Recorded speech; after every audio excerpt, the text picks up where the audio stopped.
Alors,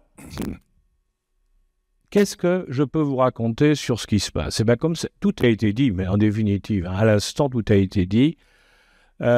Nous sommes en train de vivre une époque extraordinaire parce que nous sommes en train de vivre un changement fondamental au niveau des rapports de puissance dans le monde. La France, l'Europe, les États-Unis, donc on peut dire les Occidentaux, dominent le monde depuis 1492, en gros depuis Christophe Colomb, ou si vous, pour les puristes de l'histoire, depuis le 13-14 Díaz, 1490, entre les Portugais et les Espagnols, où ils sont répartis le monde. Les Portugais prenaient l'Afrique et l'océan Indien, et les autres, les Espagnols, prenaient l'Amérique, à l'époque, ils croyaient que ce serait les Indes. Bon. Et depuis ce moment-là, nous avons dominé le monde. Et nous avons dominé le monde par la force. Parce que nous avons conquis, militairement, religieusement, enfin de toutes les formes possibles, nous avons colonisé pratiquement le monde entier progressivement. Et donc, et ça c'est très important pour la suite, mais c'est ce que je voulais vous dire au départ, on a transposé par la force nos valeurs au monde entier, et on a cru que parce qu'elles étaient devenues des valeurs utilisées partout, c'était des valeurs universelles. C'est totalement faux. Nos valeurs sont des valeurs européennes qui ne marchent qu'en Europe, que ce soit des valeurs philosophiques, sociales, morales, ou même sur la démocratie. La démocratie ne marche qu'en Europe. Et c'est ça qu'il faut se mettre dans la tête. Alors, j'en profite pour vous dire tout de suite, comme ça les choses seront claires pour nous, entre nous tous, c'est que tous autant qu'on est, nous vivons dans un monde aujourd'hui dans lequel l'émotion prime sur le reste. Regardez les télévisions, regardez les émissions, regardez ce qu'il met dans les journaux, partout c'est la même chose. Alors que nous sommes en France, dans un pays cartésien, donc un pays qui raisonne, qui réfléchit, eh bien, on a complètement oublié ça, on ne réagit plus qu'à l'émotion. Et donc, on analyse tout ce qui se passe dans le monde à travers notre propre émotion, nos propres sentiments. Et alors là c'est l'homme de renseignement qui parle, c'est la pire des choses.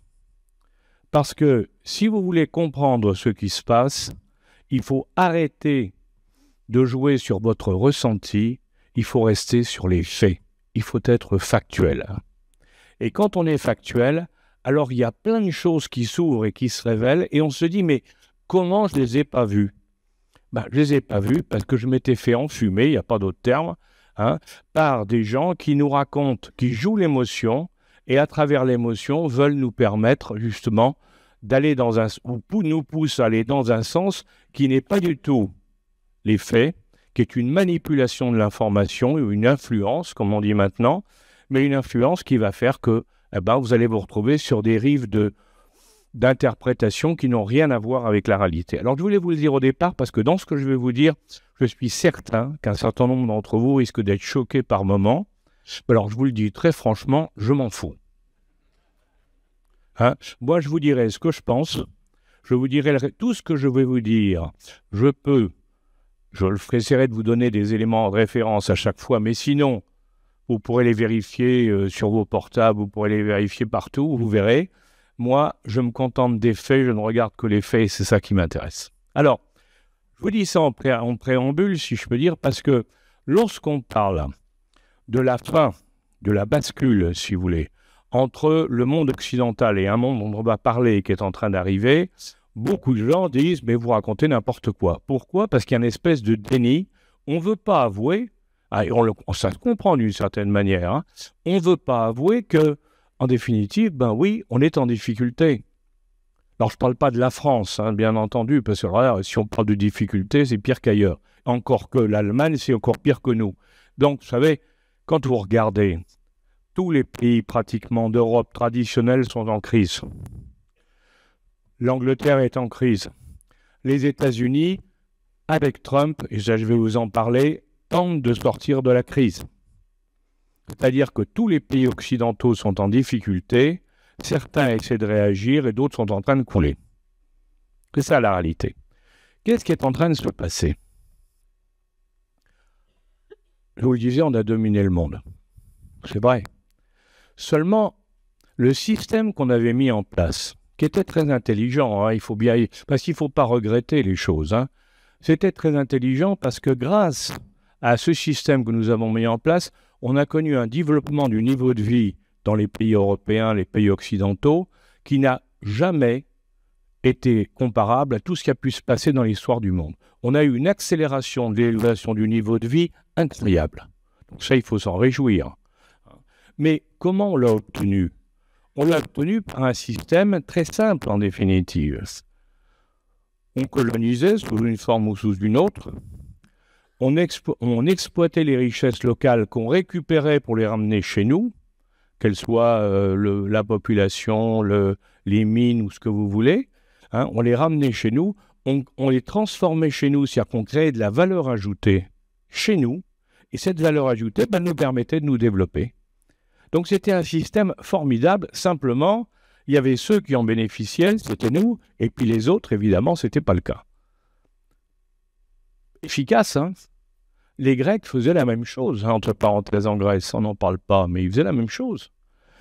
Les Romains faisaient la même chose. Tous les empires ont toujours pratiqué cette méthode-là. Mais nous, on l'avait tellement bien institutionnalisé qu'on a réussi quelque chose d'extraordinaire, puisque quand vous regardez après la Deuxième Guerre mondiale, les 5 vainqueurs de la guerre, parce que c'est ça, ceux qui avaient gagné la guerre ont décidé de créer l'ONU et toute une organisation pour gérer le monde, avec bien sûr un système de contrôle au-dessus qui était le Conseil de sécurité, comme ça il n'y a pas de risque. Les Américains à Bretton Woods en 1946, on dit à tout le monde, nous avons gagné la guerre dans le Pacifique, on a gagné la guerre en Europe, donc on est les rois du monde, donc tout le monde prend le dollar comme monnaie de référence, et maintenant interdiction dans le monde de faire toute transaction commerciale sur les mines et les énergies autrement qu'en dollars. Astucieux, parce que ça veut dire qu'à ce moment-là, le dollar devenant la monnaie de référence mondiale, le déficit américain était payé par tous les pays du monde. C'est pour ça qu'ils ont un déficit énorme et qu'ils ne risquent rien, pour le moment. Parce que le déficit, c'est nous qui le payons. Et avec on a créé une organisation mondiale du commerce dont, si vous pouvez regarder, c'est M. Lamy, qui était le président qui dirigeait l'OMC, et dont le moins qu'on puisse dire, c'est que c'est un homme qui a des idées sociales, donc il n'y a pas de doute là-dessus. Il l'a bien dit, l'OMC est un système qui a été conçu pour avantager les Occidentaux dans les échanges mondiaux. La mondialisation vue par l'OMC, c'est tout pour nous et le moins possible pour les autres. Alors, et je pourrais continuer comme ça sur beaucoup de choses. Alors, et sans parler, bien sûr, parce que ça c'est fondamental dans ce qui se passe aujourd'hui, de l'époque bénie de la reine Victoria, vous vous en souvenez tous, à l'époque où on disait que l'Angleterre, dans les années 1800-1900, l'Angleterre dominait le monde parce que le soleil ne se couchait jamais sur l'Empire britannique, c'était l'expression. À l'époque de la reine Victoria, ils avaient occupé l'Inde, et puis il y avait un problème, c'est qu'en Inde, on produisait beaucoup d'opium. Alors, qu'est-ce qu'on pouvait faire de cet opium? Il fallait le vendre quand même. Alors, on a dit, on pourrait le vendre aux Chinois, c'est les plus nombreux. Comme ça, c'est un formidable marché pour l'opium. Les Chinois, ils ne connaissaient pas l'opium. Et quand l'empereur de Chine a commencé à comprendre ce que ça voulait dire, il a dit aux Anglais, il n'est pas question que vous nous vendiez de l'opium parce que ça va détruire ma population. Et les Anglais ont fait la guerre aux Chinois pour imposer l'opium, et les Français ont donné un coup de main aux Anglais. Regardez. Et après, étonnez-vous, après l'effondrement de la Chine, grâce à la drogue venue d'Inde, grâce à nous, étonnez-vous que maintenant, il n'est qu'une idée en tête, de redevenir la première puissance mondiale et de nous faire payer ce qu'on leur a fait subir. Et oui, parce que ça, c'est l'histoire vraie. Vous pouvez vérifier ce que je vous dis. Je vous l'ai dit, tout ce que je vais vous dire, vous pouvez vérifier et vous verrez. Alors, donc, on est de ce côté-là, on avait toute une série de peuples qui étaient, d'une certaine manière, parce qu'il ne s'agit pas de dire les affreux coloniaux et autres, pas ça, hein, il y avait en définitive toute une partie du monde, la plus grande partie du monde, qui a été consciencieusement exploitée, hein, par nous, par les Occidentaux. Mais ils ont quand même, parce que c'est normal, dans des histoires comme ça, il y a toujours quand même une partie qui est redistribuée, hein, ce qu'en France on appelle élégamment le ruissellement. Hein.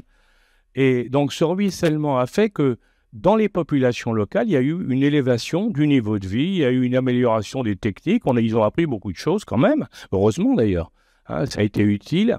Et maintenant, qu'est-ce qui se passe? Eh bien, ces pays sont devenus très puissants, et maintenant, depuis quelque temps, et on va y revenir, eh bien, ils disent ça suffit, on ne veut plus obéir à des pays qui nous tiennent la dragée haute depuis des années, et des dizaines et des centaines d'années, hein, quand même. Hein. Maintenant, on veut prendre notre indépendance.